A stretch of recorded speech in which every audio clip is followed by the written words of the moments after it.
We're continuing in section 10.1 in Algebra 2. In this particular example, I have an a and a b value. So we have a equals 1/2 and b equals 2 pi.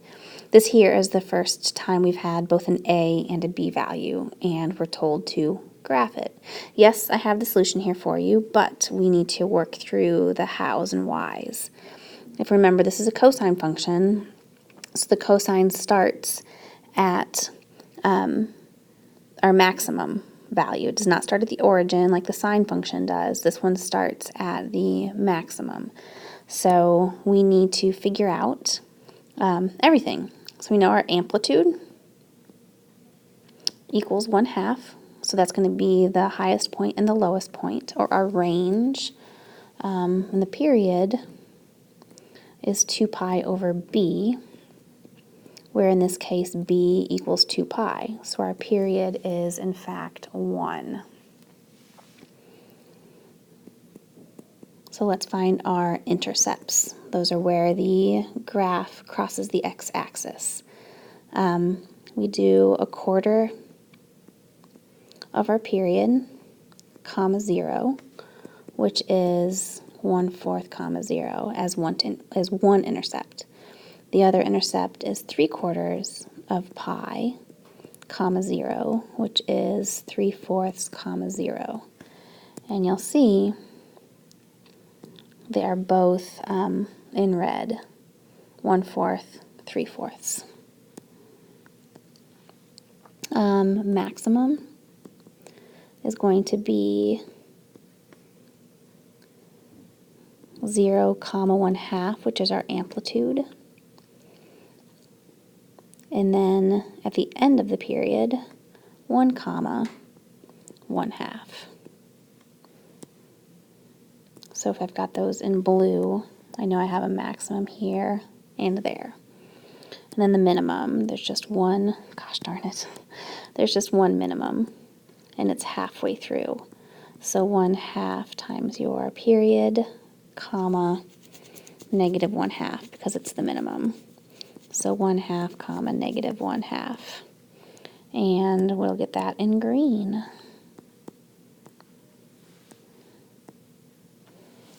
Awesome.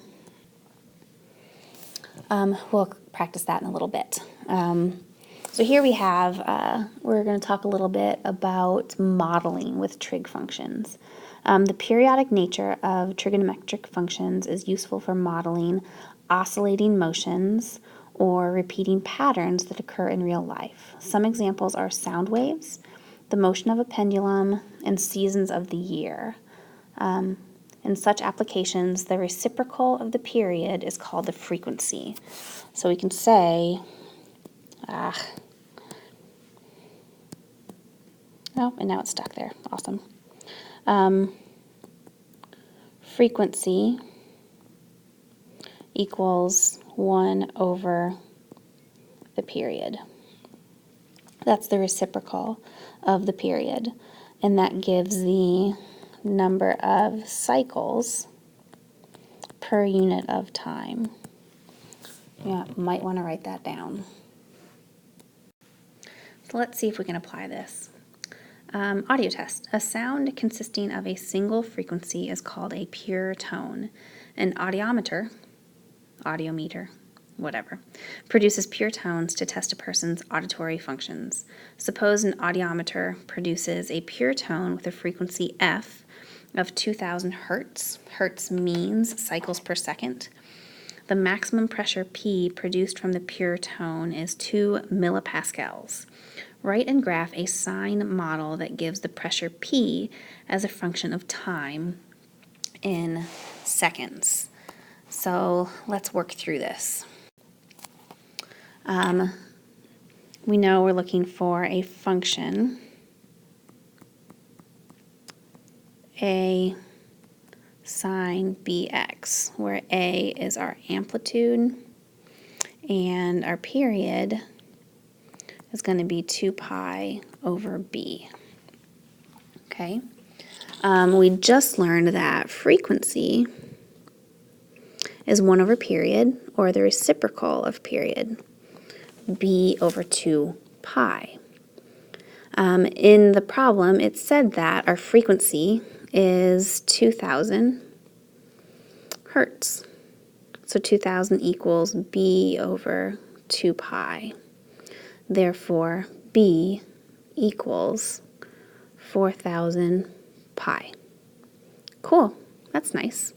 That's going to go right there, correct? So we can say that well, hold on, going back and reading the thing.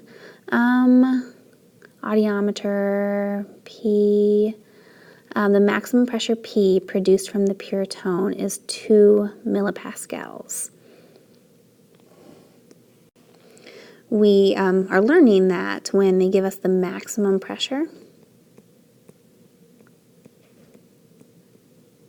that's an E, the maximum pressure is 2. So that's going to be our amplitude. Our amplitude is 2 because when we graph it, we've got a max and a min. If the maximum pressure is 2, that's going to be our amplitude. So it looks like I have enough. I can say that P is amplitude 2, sine 4,000 pi t. Got a sweet function there. All right, to graph that model, we know the amplitude is 2, and the period, or at this point, is going to be 1 over the function. Oh, sorry, 1 over the frequency. So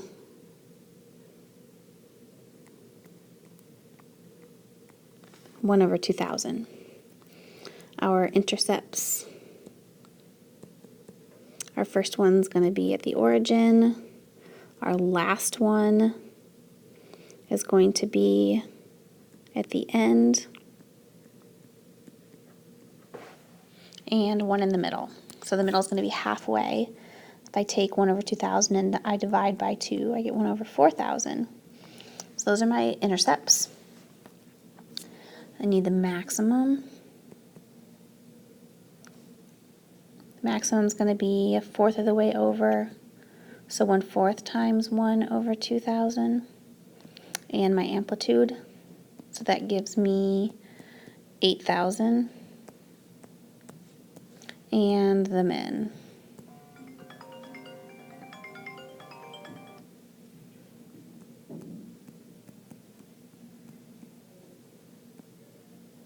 And the negative amplitude.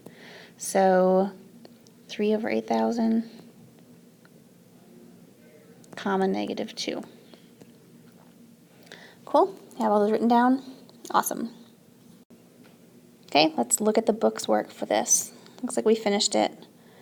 Got it right. We've got the maximum at 1 over 8,000, 3 over 8,000, 1 over 4,000, the end 1 over 2,000.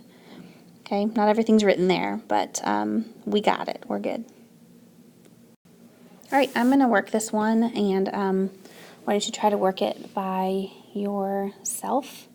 Because we've done this one, or we've done one like this, so let's see how far you can go, and then you can check your answer. Cool? So I'm going to push pause. There we go. Okay, all the answers. All right, push pause again. See if we can find all the answers again. Be right back. All right, there you go. Check it out. Let me know if you have any questions. Last guided practice. Push pause. There we go. Answers. Moving on. Oh, I thought that was the last one. There's one more. All right, I'm going for it. Try it on your own. There we go. Now we're done. All right, moving on.